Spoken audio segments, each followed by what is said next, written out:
Rather, lads, welcome back to the Cossy Arsenal podcast. My name is Cossy.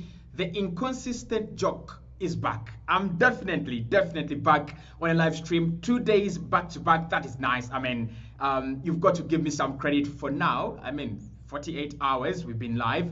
We're going to be talking about Alexander ISAK and whether he is the right striker for Arsenal to focus on. It's 10 p.m. and we are live. We are looking at Alexander ISAK and the striker situation. Obviously, today we have had a big story from The Athletic confirming that Arsenal will be listening to offers for Gabriel Jesus. And obviously, Edin Ketia is one player who's going to be sold in the summer. The player would love to stay in London, and therefore we don't expect him to be going out to Saudi Arabia. Around £35 million is what Arsenal are looking for the sale of Edin Ketia. But Alexander ISAK, a very interesting name on the Arsenal transfer wish list in terms of his striker. Obviously, we know that Arsenal have followed him for quite some time. Mikel Arteta is a big fan. One of those players that we tried to sign 2 years ago. I think it was in that January transfer window in 2022 when we tried to sign Dusan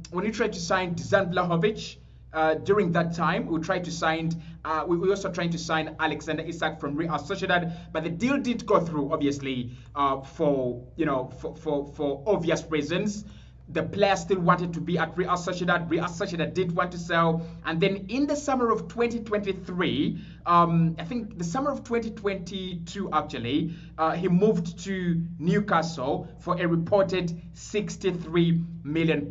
And that figure is going to be very important when it comes to where he's going to go next. Because if he moves to Newcastle for 63 million, he's not going to go for anything less than that. So we may be, thinking and maybe dealing with something like 80 million, 90 million, or even 100 million for Alexander ISAK. For me, this season, he has actually hit the ground running. He's been absolutely sensational for Newcastle. He's been the top guy. Yes, he's had some injuries that have kept him out for some 2 months. But apart from that, he has been really sensational. 21 goals for them in all competitions, 17 in the Premier League, or possibly 18, now. And I think he's one of the players that could have won the Golden Boot. If you don't have the likes of, Cole Palmer, having such a sensational campaign, and then the freak Erling Haaland, I think Alexander ISAK would be a very big name in the Golden Boot awards. Obviously, it's still a very big name in the Golden Boot awards this season. So the big question with Alexander ISAK: should Arsenal break the bank for Alexander ISAK? We know they like him. We know he's one of those top strikers in the Premier League, and there are not so many strikers at his level right now. We talk about the likes of Gyökeres, we talk about the likes of maybe Sahu Girassi, all these other strikers out there, the likes of Watkins. But when you look at ISAK, young, ability on the ball is excellent. He's a clinical player as well. We'll talk about his statistics that are really mind-blowing in terms of the chances he's getting and his conversion rate. And one of the problems we have at Arsenal is conversion rate. We have a big problem. Many of our strikers are underscoring their XG. So we are talking about an Alexander ISAK, one of the strikers in the Premier League that are really scoring more than their XG. He's taking the chances that he is being given, and he's also scoring goals that he is creating for himself. That is Alexander ISAK for you. I want your thoughts there in the comment box below. What do you think about him as a player? Hit the like button as well. Let's see if we can get some love for Alexander ISAK. Now, where I want to start with this one is the Arsenal have a long-standing interest in Alexander ISAK, and that could be a big motivation for Arsenal to go for ISAK over all the available striker targets on the market. So if you look at Victor Osimhen, Arsenal have been linked with Osimhen for, I think, 1 year. Yeah, I think it's 1 year, or even less than a year. You look at Victor Gyökeres, obviously, there's not been a long-standing interest in Victor Gyökeres. It's been something like 1 year, or not even 1 year, about 5 months or 6 months that Arsenal have been really linked up with Victor Gyökeres. And obviously, it's not only Arsenal. All other clubs out there are linked with Victor Gyökeres. He's scoring goals. He is, he is a sensation right now. He's a beauty of a striker. But the thing with Alexander Isak is that Arsenal have wanted Alexander Isak from 2022 in January. So 2022 January, 2023 January, that makes it 1 year, and then 2024 January, that makes it 2 years. And I'm still of the view that if Alexander Isak had not moved to Newcastle, he would be Arsenal's striker target this season. He would be Arsenal's striker this summer. But his move to Newcastle complicates things, and I think Arsenal really, really made a massive mistake. I think Jesus is a quality player, and we decided to go for Premier League experience. We decided to go for someone who had worked under Mikel Arteta and Pep Guardiola, someone who understood the requirements of the job very well. And I think Jesus really understands what Mikel Arteta wants from his striker very well.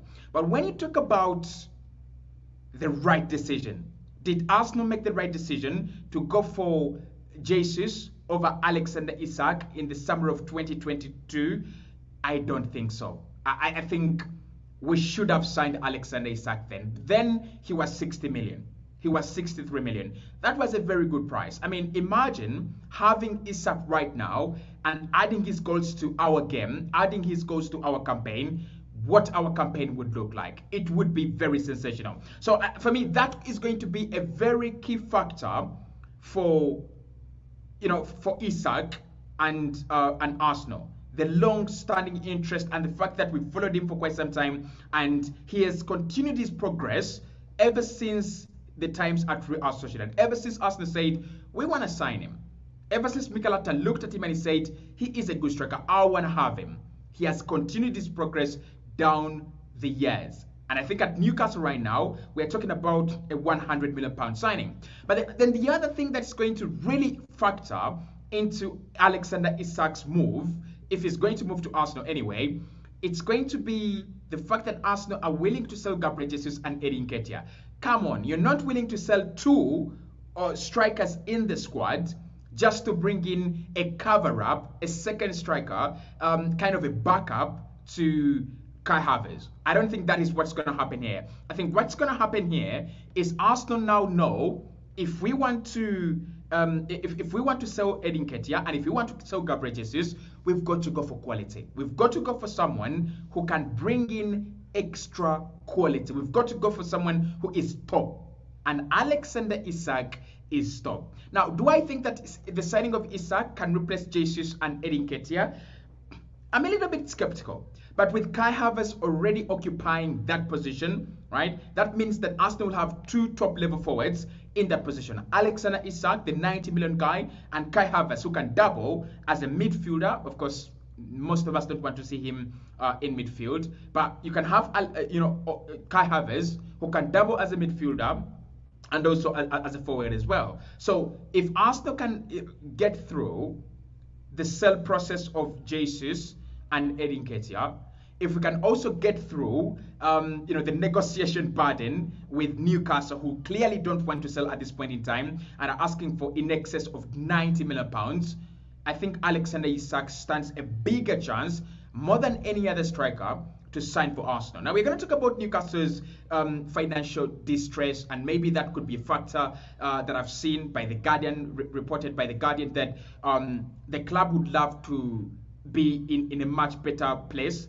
financially, so they might need to sell one of their key players. And of course, when we talk about key players, we are talking about Bruno Guimaraes, we talk about Steven Botman, we talk about Alexander Isak, and we talk about maybe the likes of Anthony Gordon. So we don't know yet who is going to be sold at the moment, right? But at least what I know is that Newcastle might need to buy and might need to sell in order to spend this summer, and they might also need to sell one significant player in order for them to balance the books and be on the right side of the financial fair play rules. So let me know what you think about in the comment box below. Alexander Isak over Victor Gyökeres. Obviously, it's a big conversation to be had around both of them. Who is the much better striker? Is it Alexander Isak? Is it Victor Gyökeres? Maxim says the problem. I would love to I would really love to get this right. Right, there you go. So Maxim says the problem you may find Newcastle is not willing to sell Cossy.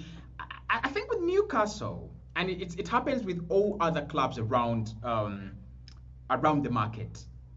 It's about the necessity to sell. It's about the player's willingness to move, but then it's all about the offer. I don't think Newcastle are at the level where you talk about where you're talking about they can't sell, right? I think they can sell. I think they're still at that, at that level where you have where Liverpool were when they had Luis Suarez and they had Coutinho.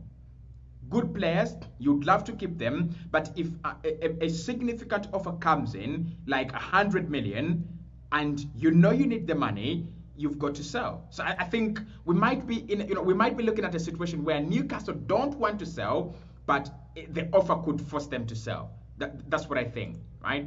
Abu says, hello, Cossy. Okay, you guy Kieta from Celerion, your guy Kieta from Celerion. Big up to the army from Celerion. Love you guys. Maximus says, Cossy for sure. We don't need to buy him that much. We need him, but not 100 million. Then on Pate, we should keep him, and Jesus, because those two guys have helped the team to reach where we are now. We'll have a discussion on Jesus, shortly. Right, shortly. I don't know why.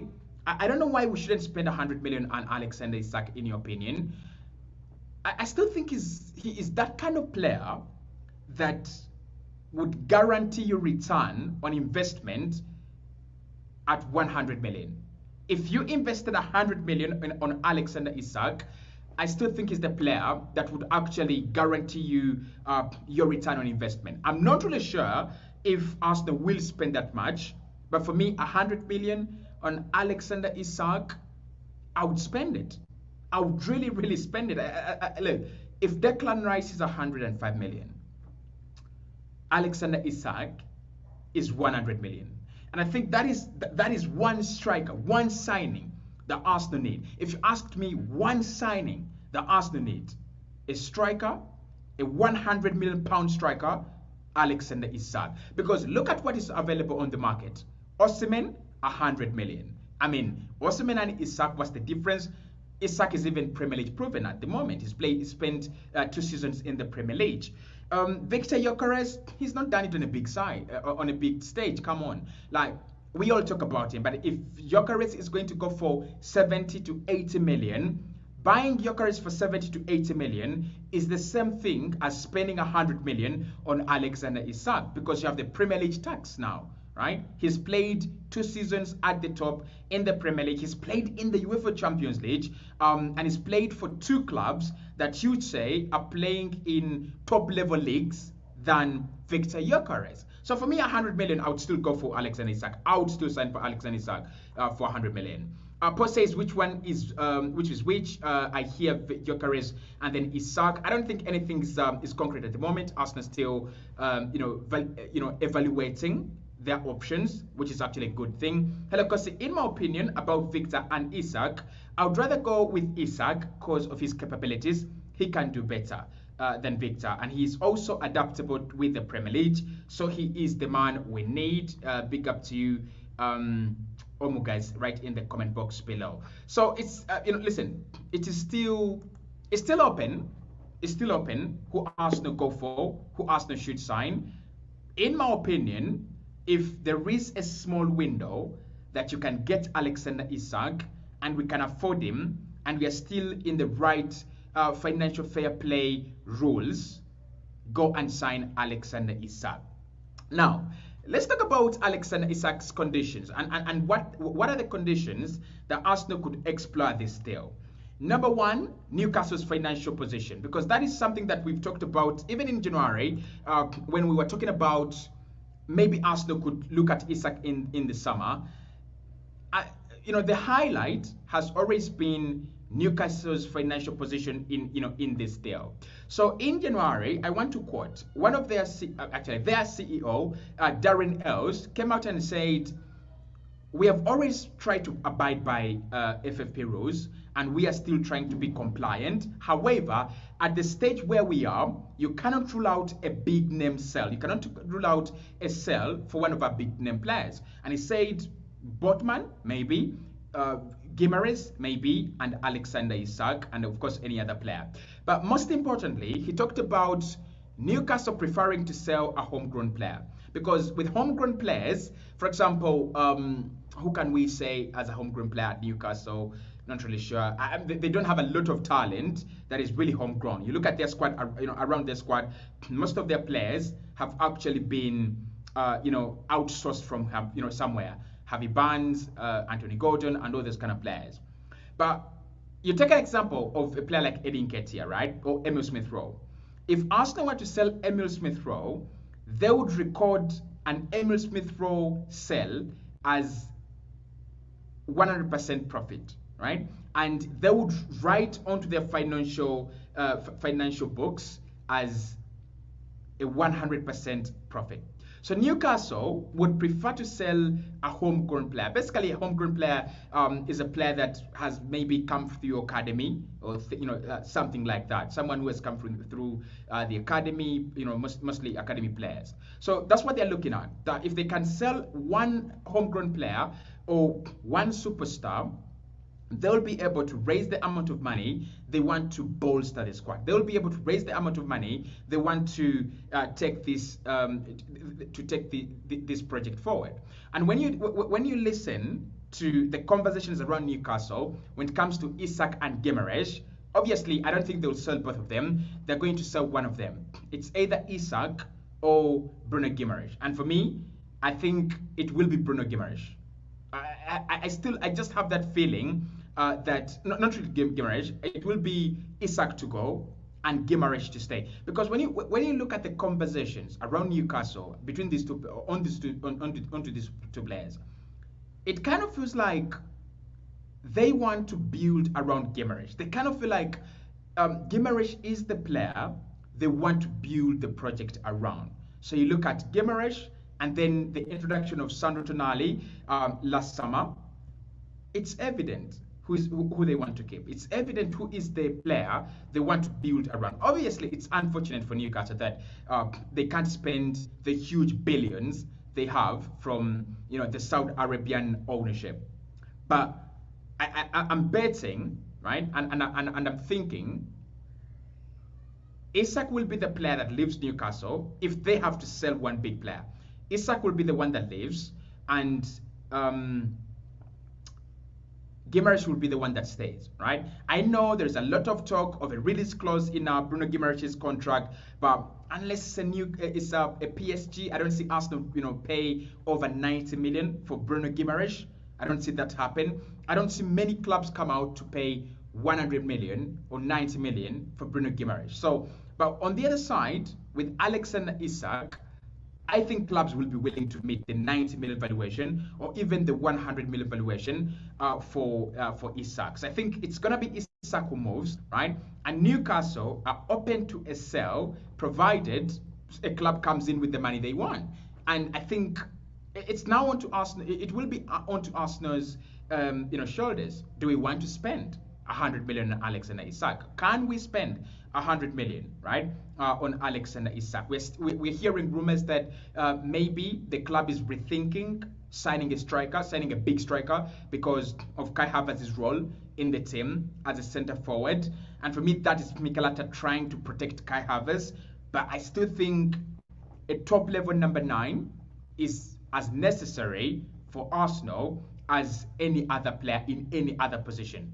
Get a top level number 9, let him compete with Kai. If Kai scores more goals and leads the line better, then Kai is the forward. If the new striker leads the line better and scores more goals, then the new striker is the new forward. For me, as simple as that.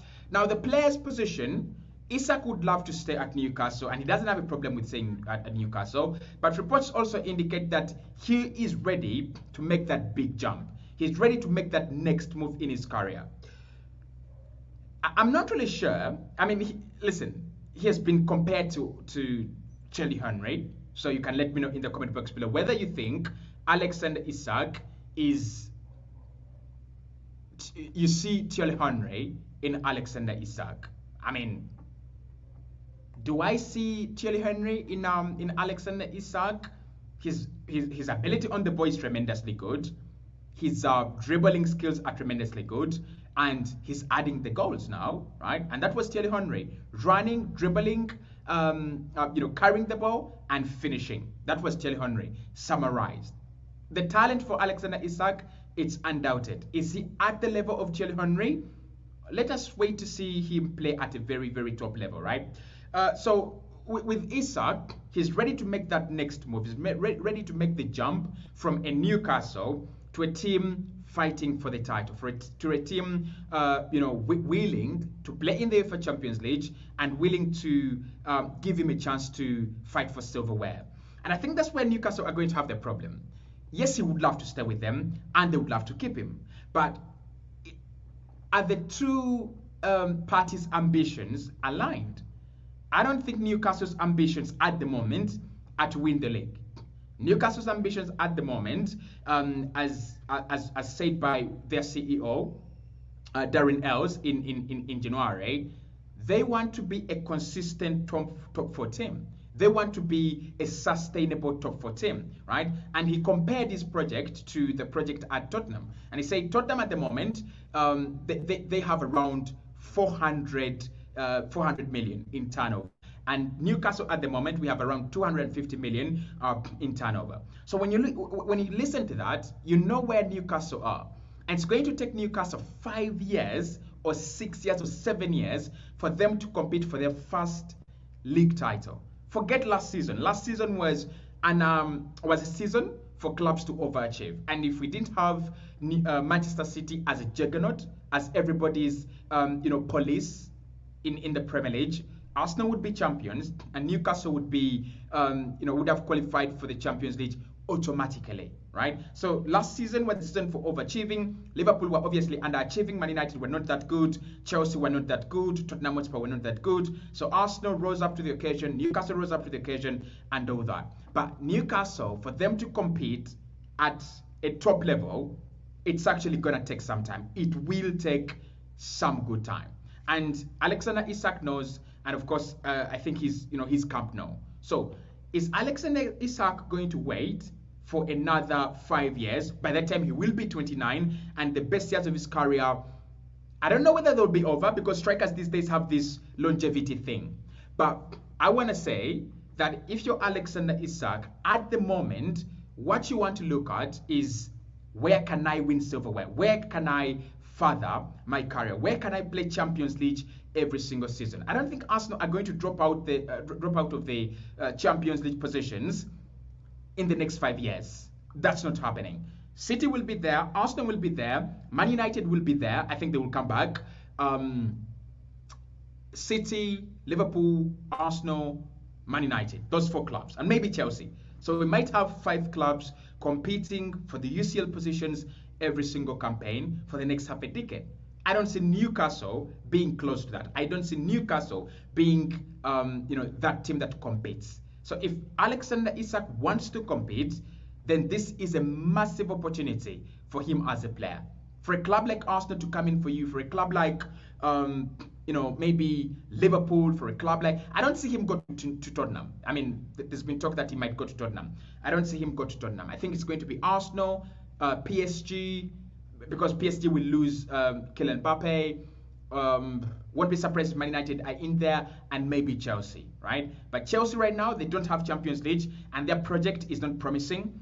I think for me, the best destination for Alexander Isak is Arsenal, right? But I won't be surprised to see him stay. I won't be surprised for him to sign a new deal at Newcastle. The current deal expires in 2028. He still has a long time to go, 4 more years on his deal, right? So if they don't want to sell, they will not sell. But on the player's position, he's okay at Newcastle. He knows the project and he understands the project. But of course, if an opportunity arises and Newcastle are willing to listen to offers, I don't think Alexander Isak is going to block his move. I don't think he's the kind of guy that is going to say, I'm really loyal to Newcastle, therefore I'm not moving this summer. I don't think. Adana says, well done, Cossy, good message, but whom do we need most amongst all the transfer summer targets. For me, it's a striker, and I'm not going to be a hypocrite. I think it's a striker. I think Arsenal need a number 9 more. Arsenal need a forward more. David says before Arsenal buy ISAK for 100 million, let them go for Victor Osimhen instead. Is Victor Osimhen really I'll just call you V, right? Is Victor Osimhen better than Alexander ISAK? In what way? The only metric that I would say Osimhen is better than Alexander ISAK is headers. Because one of those weak points of Alexander ISAK, and I've written it down here, is aerial duels won. He's only he is among the 9% worst players, worst forwards in Europe, right, to win aerial duels. Like, you look at his height and you're asking yourself the question, why isn't he winning headers? I would never take Osimhen over Alexander ISAK. It would be a massive mistake. Actually, I'll tell you this. I would take Ivan Toney over Osimhen right now, and I would take Victor Gyökeres over Osimhen. I looked at Osimhen in Nigeria in January, and for me, a top level striker is a striker who's got that, poacher instinct. At times, I don't see that from Victor Osimhen. At times, I don't see the hunger, the poacher instinct from Osimhen. I'm not saying he's not a good striker. Like, he scored a lot of goals for Napoli when they were winning the season, the Scudetto last campaign. But so did Olivier Giroud when AC Milan were winning the Scudetto the season before that. Would you sign Olivier Giroud? Definitely not. So for me, Alexander ISAK is clear, like really, really clear, of Victor Osimhen. And I don't even care whether people agree with this or not. It's my opinion. I think ISAK is clear of Victor Osimhen. I think he's clear of him. Frank says ISAK is good but doesn't deserve 100 million. If 70 million, we can get him. His levels are still low in finishing. That is also not true. Yeah, that's not true. His levels are not low in finishing. This season, Alexander ISAK has an XG of 17.3 goals. An XG of 17.3. And he has converted 19 goals. That means that Alexander ISAK has scored more goals than the goals he's expected to score. So in terms of finishing and conversion, I'm not really sure you're right there, right? Maybe the one thing I can say with Alexander ISAK is that he's not yet the finished product. But I don't think Gyökeres is the finished product. I don't think Osimhen is the finished product.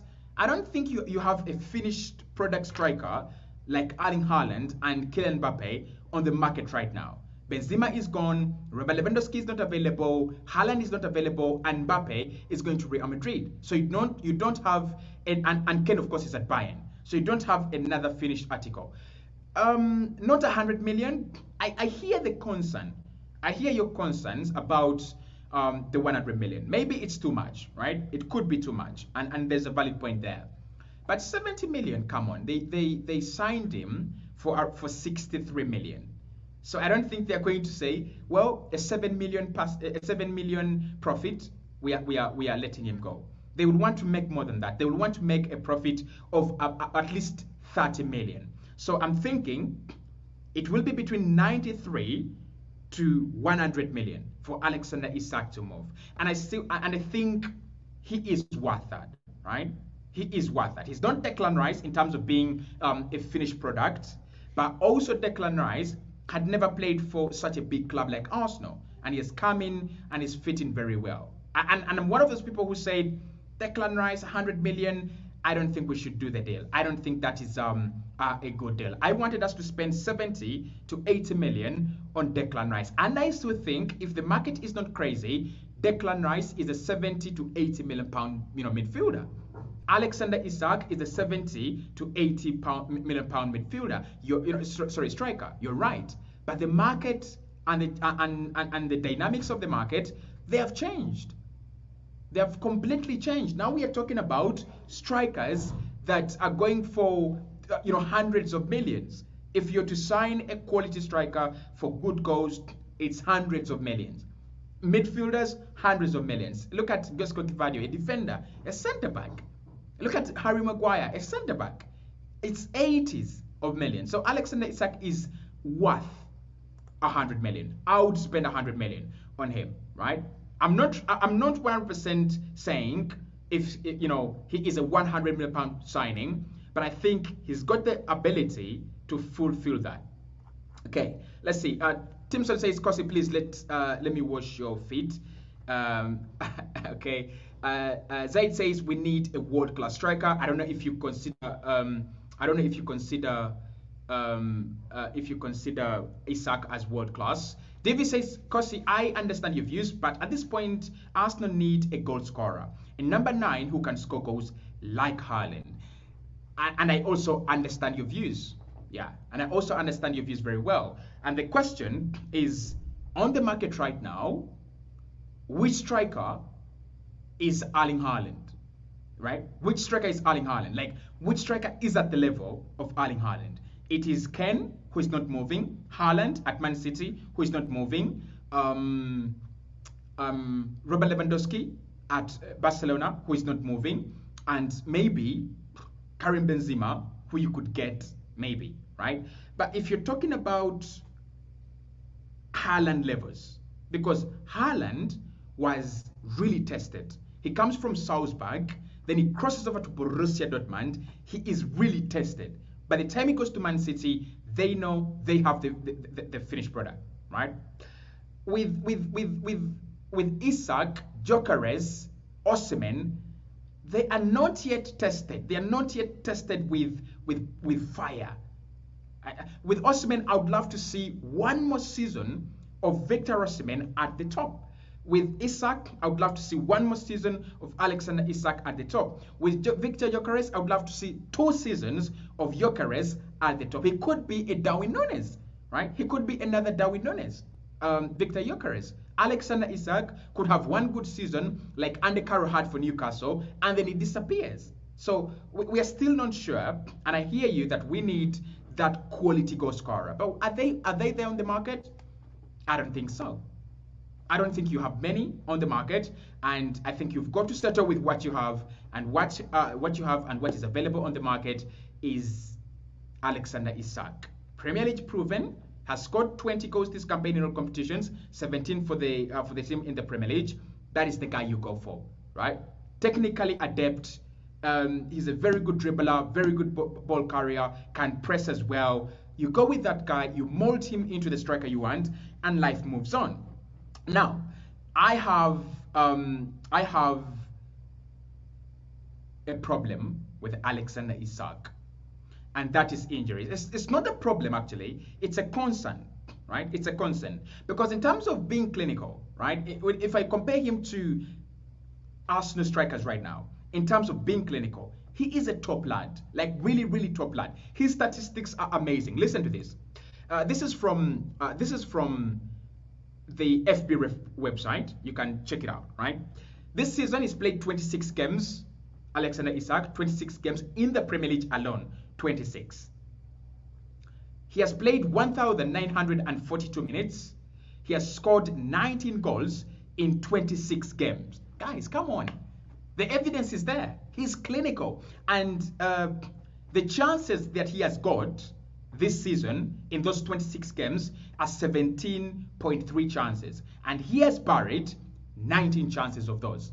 So he has got 17 chances and he has scored 19 goals. Obviously, we've got to understand that he has scored some penalties along the way, as well as been the penalty taker for Newcastle when they got the penalties, right? But for me, overall, clinical-wise, he's a quality player. And I cannot compare him to Jesus. I cannot compare him to Kai Havertz. I cannot compare him to Edin Ketia. He's an upgrade to the 3 of them combined. But the problem is injuries. And that is my problem with Isak, and that's my problem with Gabriel Jesus, right? We have just covered a story today. If you've not seen that story, you can go check it out. We've been talking about Partey going to Saudi Arabia and Gabriel Jesus as well going to Saudi Arabia. It's already on the channel. And we've been saying that with Gabriel Jesus, One of the reasons that's why Arsenal are willing to listen to offers is, he's injury prone, right? He's injury prone and he's no longer fit and he's got knee problems. Now listen to this statistic. Listen to this statistic. Between 2017 and 2024, right? Between 2017 and 2024, Alexander Isak has suffered almost 10 different injuries, and he suffers an injury every single season. This season, he has suffered 2 groin injuries, one groin injury in February that kept him out for 24 days. 24 days, missing 4 games for Newcastle in the Premier League in that period. That was between January 30th and February 23rd. Then between October 25th and November 24th, he missed another 6 games and he was out for 30 days. Last season, he had a thigh problems, and that was between September 20th and January 4th. And he was out for 106 days, and that kept him out for 16 games for Newcastle in the Premier League. So that means that last season he was out for 16 games. This season he has been out for 10 games. Bro, what are we dealing with, right? The season before that, he had a hamstring injury that kept him out for 4 games and 15 days. That is at Real Sociedad. Then he also had a knee problem that kept him out for 11 days. That was in August 2021. So apart from that, he has had an arm injury, shoulder injury. He has had a bruise, a shin bruise, knee problems, thigh problems, even as far as early as his days at Borussia Dortmund. Now, I'm not really sure what to make of this. Is he just injury prone? I mean, I don't know, right? Is he just injury prone or he's just unlucky? Because listen, he's suffering from a lot of injuries, right? Groin injuries, thigh problems, hamstrings, knee injuries, shoulder injuries. Like, this guy just can't stay away from an injury. And for Arsenal, what we need in a striker is a guy that can come in and represent us at the top level stage, represent us at the highest stage possible. A guy that can be consistent, a guy that can come in and push the door, a guy that can score for you 25 goals in a league campaign. You're not going to score 25 goals in a league campaign if you're only playing 16 games or 20 games in a season, right? Is he injury prone? The injuries are very many. So this is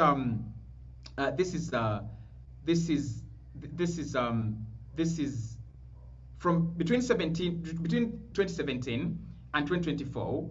He's actually missed a total. Let's say here you have 26, 31, 39, 49, 54. So in the last 1, 2, 3, 4, 5 years, he has missed 54 games through injury, right? But what is fascinating is this: in the last 4 years, he has suffered 10 injuries, like kind of 10 injuries in the last 4 years. That is a little bit scary. That's a little bit scary. That is more like what we are starting to see with Gabriel Jesus, right?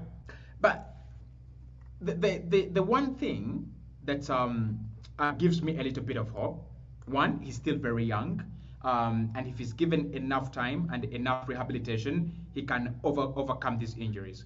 And secondly, these are injuries apart from the one for last season. He had a thigh problem which kept him out for 106 days. Like that's half a year.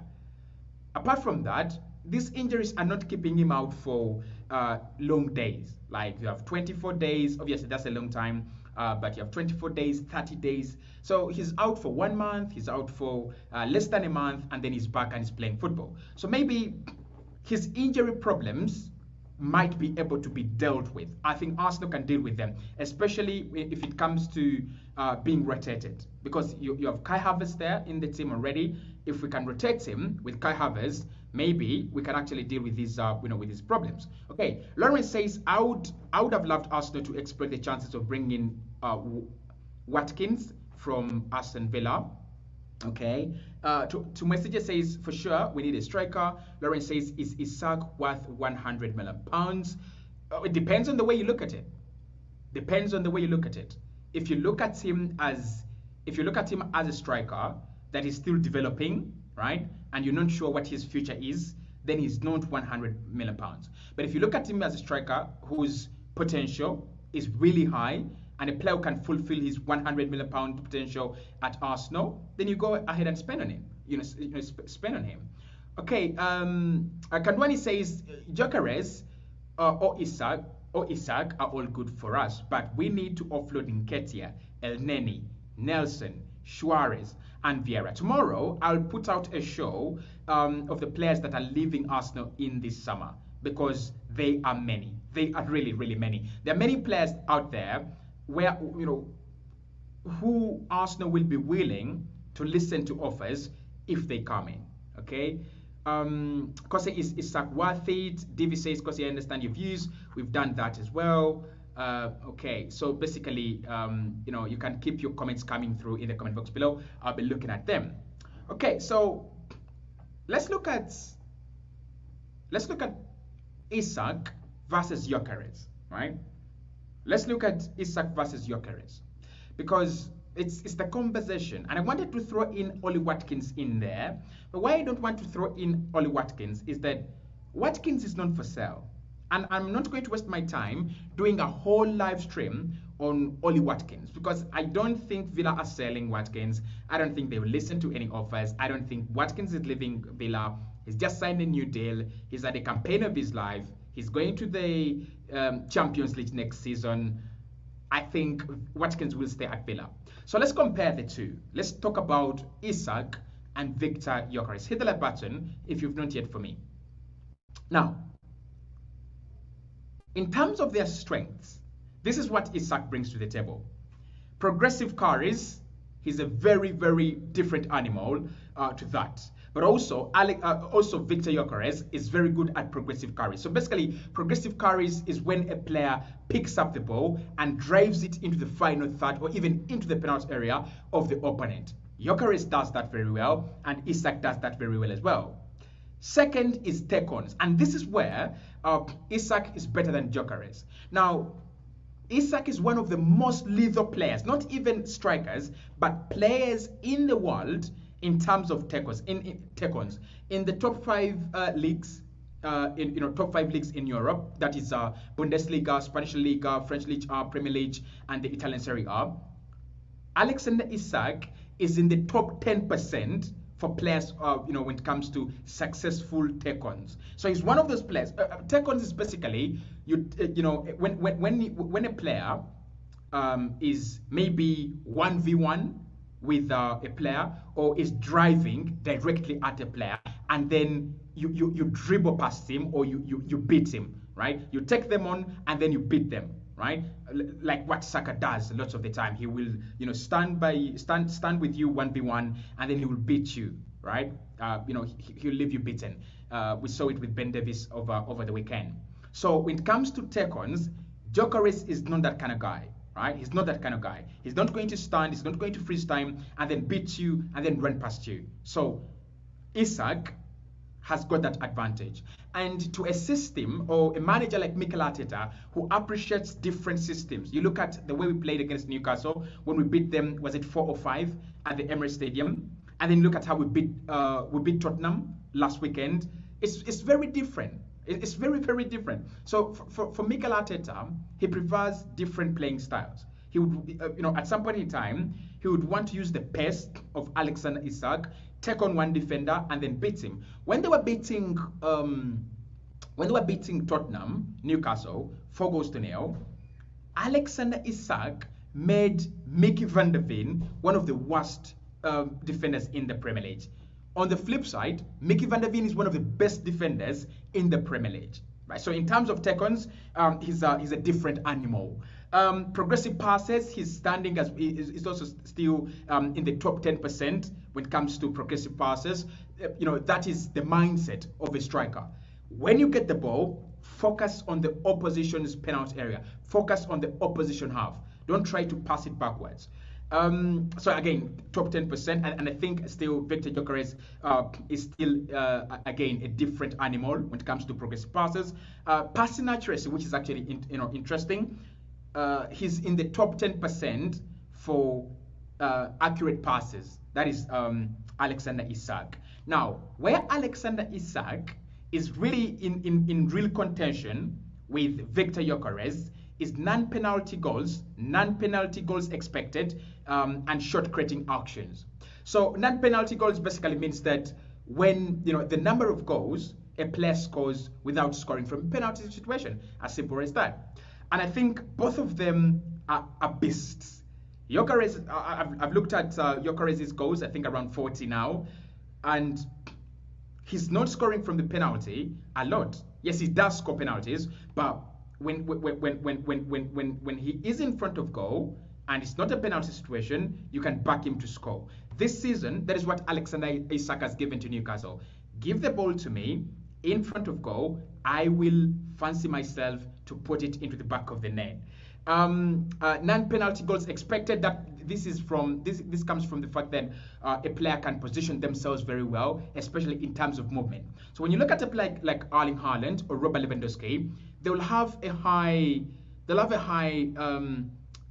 non-penalty goal expectation because of the way they move in the penalty area. They can position themselves well, they can create spaces for themselves, they can also run to the back post a lot of the time and get those high level chances that should be buried, right?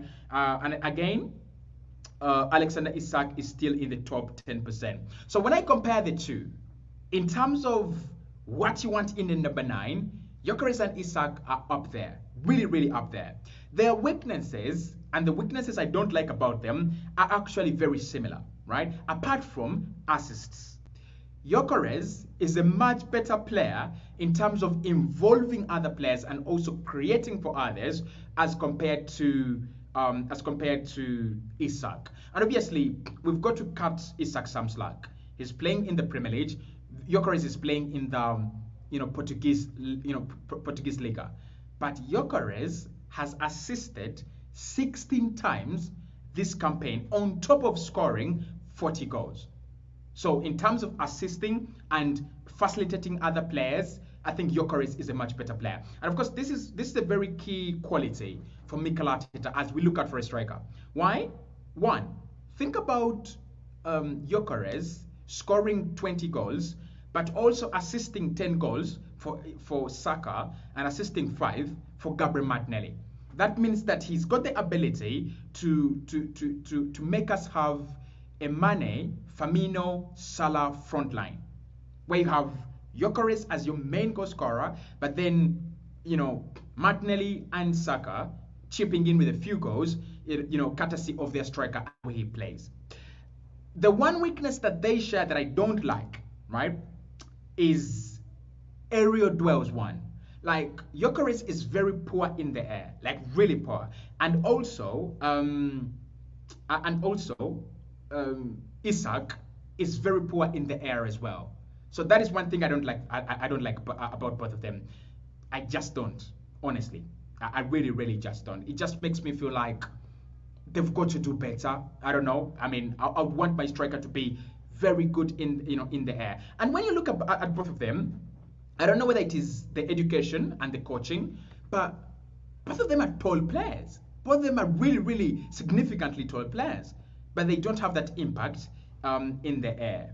Now with Alexander Isak, we have another problem, and I'm going to explain this, right? Alexander Isak is one of the players that are having very few touches in the opposition penalty area. Now, this could be a good thing, and it could also be a bad thing. The good thing is that if he's having few touches in the penalty area of the opponent, and he has already scored 20 goals this campaign, that means that he's clinical, really lethal and clinical.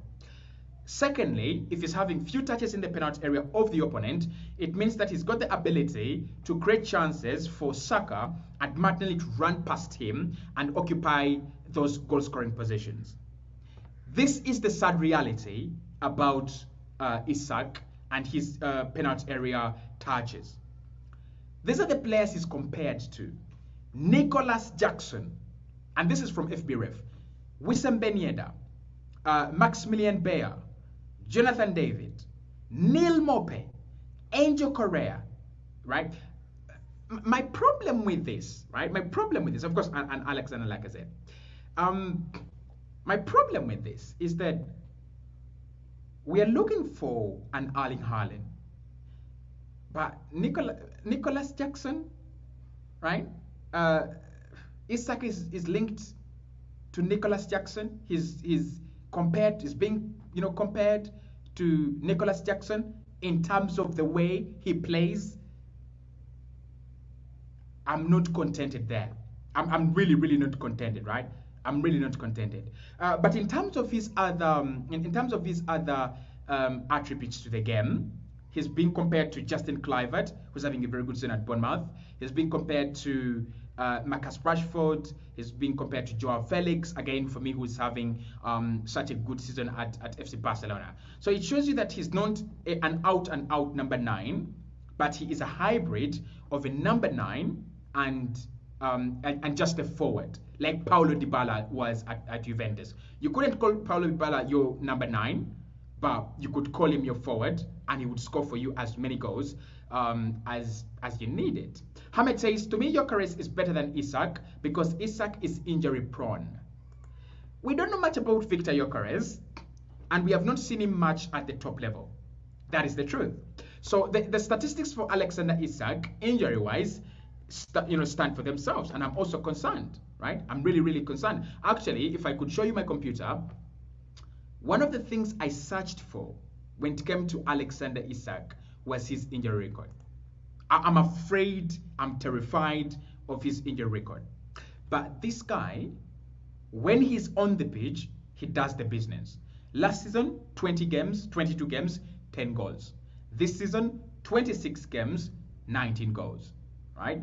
So he's got 20 goal involvements in 26 games because he's got 1 assist as well. So he does the business. He gets the job done. That's the truth. I wanted to look at his record at Real Sociedad. And at Real Sociedad, he was still developing.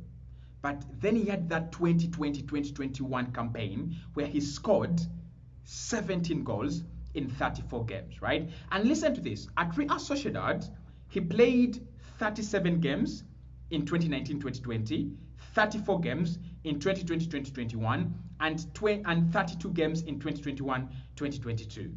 That means that Alexander ISAK, if he gets a manager who can rotate him, he can hit the 30s in terms of number of goals, and that in terms of number of games, and that was only in La Liga, right? In those same seasons, he played in the Premier League 6 games in 2021-2021 and 8 games in 2020-2021.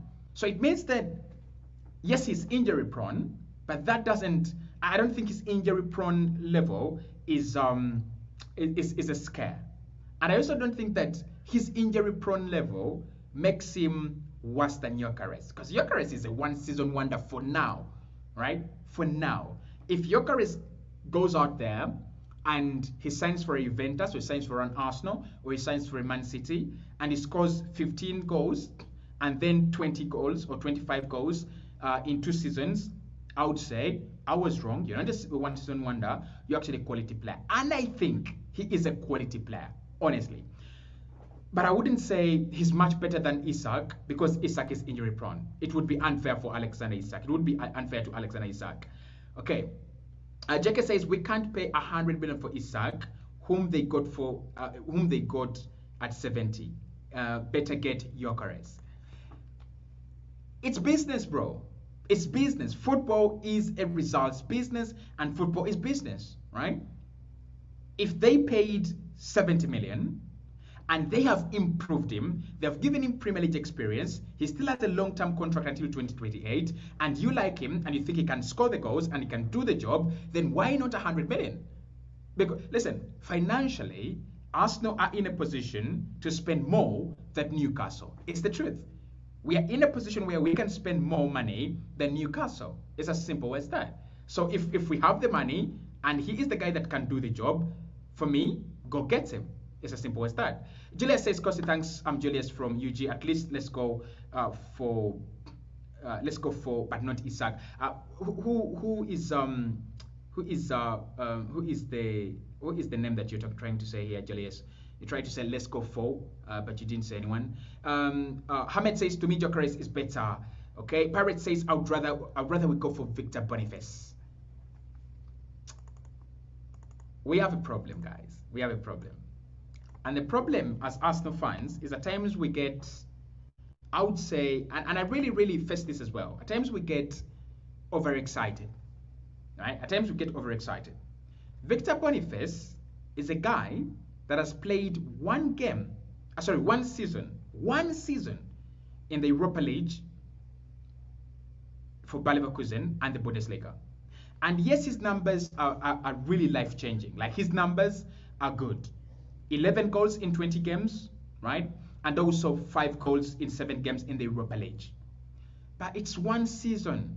Honestly, it's one season. And also, why I'm actually skeptical about him is Bayer Leverkusen signed him as a prospect. He had scored 9 goals in 37 games for Union St. Gaulois before he moved to Bayer Leverkusen. He's still a developing project for me. He's still a very, very, very young project. Alexander Isak is 100 miles in front of Boniface in terms of playing for a big club, in terms of being, because there's so many things you've got to think about when you think about signing a striker. It's not only about can they score the goals, but can they play at the top level as well. Conrani says, but let's sell Jorginho and still and keep Partey, because we can bring in another number 6. Partey can have a breath due to rotation of the position in 6. Then he will not have more injuries. I don't think Partey this season got injuries because he's playing many minutes. No, I don't think he is. Honestly, I don't think he is. I think Partey got injured because I think that is kind of what is happening right now to him. I think he's in that period of his career where injuries are catching up with him, right? He plays in a heavy position, and he has always played in a heavy position in a system like Atletico Madrid's under Diego Simeone. A system that heavily relies on its midfielders to defend, a system that heavily relies on its defenders and defensive midfielders. So eventually, the hard work he put in at Atletico Madrid was always going to catch up with him, and it has caught up with him, and we have nothing to say. We have nothing to say really about him, honestly. Max says, how about Dusan Vlahovic?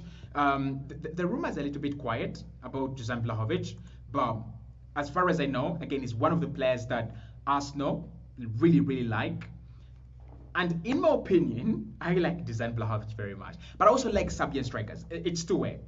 It's either I like him very much, or it's my love for Serbian strikers. I love Serbian strikers. I don't know why. I can't justify why I love Serbian strikers, but I love Serbian strikers. Like, if you told me that Arsenal are going to get a Serbian striker, I would be over the moon. I love Serbian strikers, but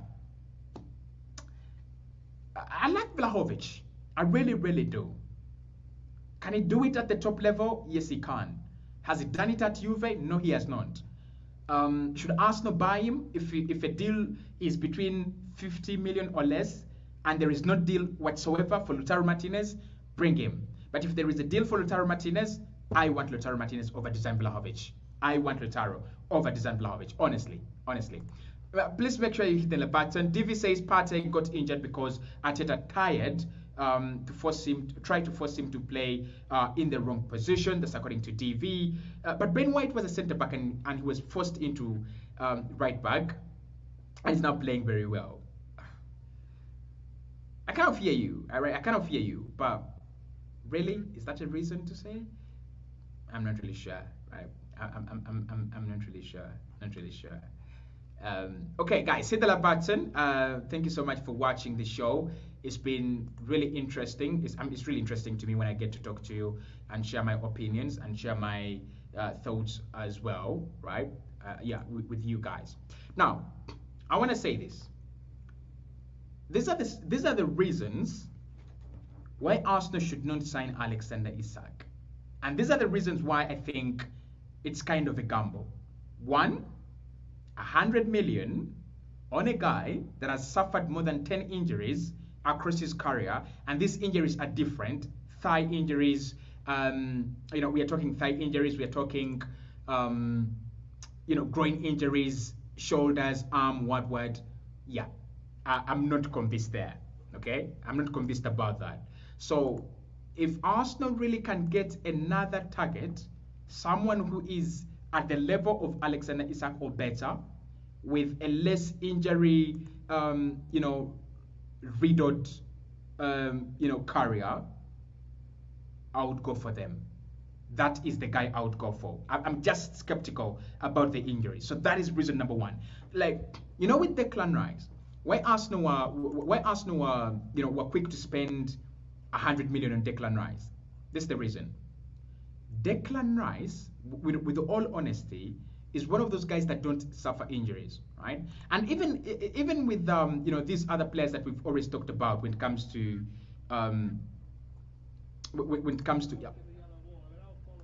just a moment. When it comes to Arsenal, Kai Havertz, Declan Rice, Martin Odegaard, these are players whose injury record is good, right? They're players whose injury record is good. But when it comes to Isak, I'm afraid of that, right? It's kind of a bit of a gamble. That is one reason why I wouldn't sign him. Second reason why I wouldn't sign Alexander Isak, and this is purely personal. He's not number 9-esque. He's not Adebayo-esque. He's not Robin van Persie-esque. He's not which number 9 brings out Robert Lewandowski. He's not Ken. He's not Haaland. He's not. I want a number 9. I want a hungry bastard who really doesn't care about, who really doesn't care about other players. I want a guy who looks at himself as a chance barrier, as someone who's going to bury chances. That's the kind of guy I want. So this would be the two reasons why I would say maybe if we can get someone in that profile, don't sign him. Yeah. Sese says, hello, Cossy from Italy. How are you doing, Sese? Hope you're doing well, Khalifa. Paul says, 100 million is too much. Boa says, I could go for Watkins instead of Isak. Julia says, please, there are many strikers outside there. Martinez, Nunes, any of the two. Shadrach says, guys, I have the feeling that we will win the league. I have a feeling that we will win the league.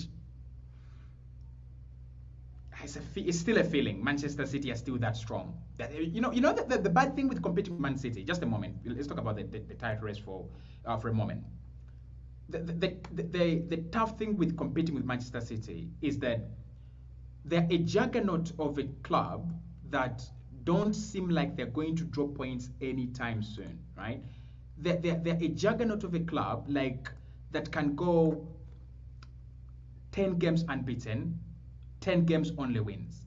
They're the kind of club. Manchester City I think they last dropped points when they just last dropped points, like losing a game.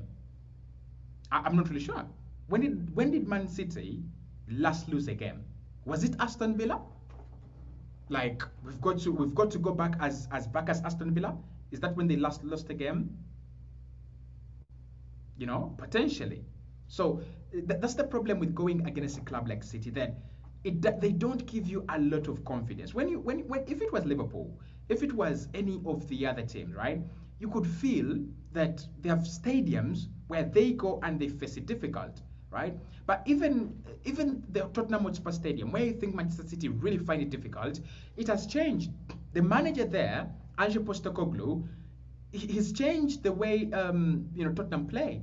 And now it's easier for Man City to beat Tottenham than it was, because then Tottenham had Conte, Mourinho, Nuno Espirito Santo.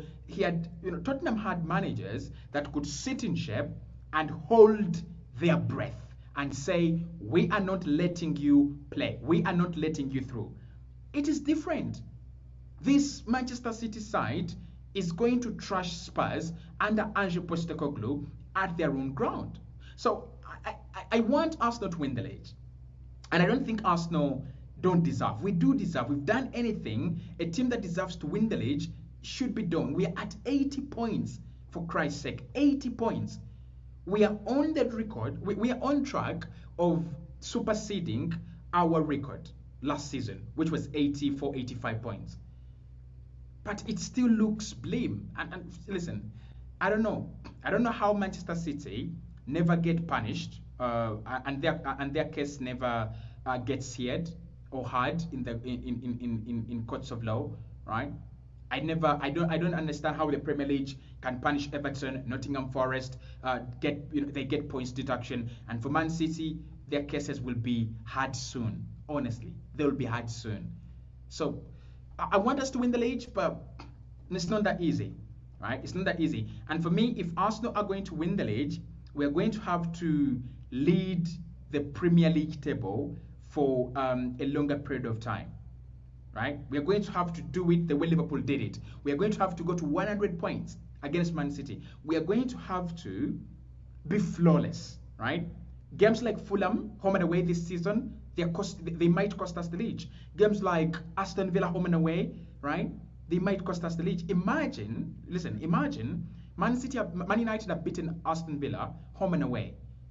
Even Chelsea have taken a point off Villa at the Villa Park. And Arsenal have not scored a single goal against Aston Villa this season, and we have not taken a single point against Aston Villa this campaign. So those are the few mistakes that are far between that might cost us the league, honestly. Like Newcastle at home, Newcastle away, you've got to win that game, honestly. By that time, Newcastle, not very good this campaign, you've got to win that game. It's as simple as that. But I would want us to win the league, honestly. I would really, really do want us to win the league. My bro, soon they will be punished, okay? Maxi strikers will be very many at the market, but selecting one who will suit us will not be easy. Yeah, I think listen, strikers are there. And clubs always have options. That's the truth, right? Clubs always have options. I think Arsenal will have options in this summer of who we can sign as a striker, but it is not going to be that easy. It's as simple as that. It's not going to be that easy. Like there's so many things to factor in: the wage bill, how much you sign them for, the discipline of the player, the profile of the player. There's so many things. There are very many things. So selecting one, and I know Mikel Arteta already has a player he wants in mind. I know. Cossy Gyökeres can give us the monster we need in a number 9. Boaz says, could Man City get all 3 points at Tottenham Stadium? For me, I see that they'll get the points. Ellie says, I need Gyökeres, not ISAK. Paul says they last lost to Aston Villa in December. They last lost to Aston Villa in December.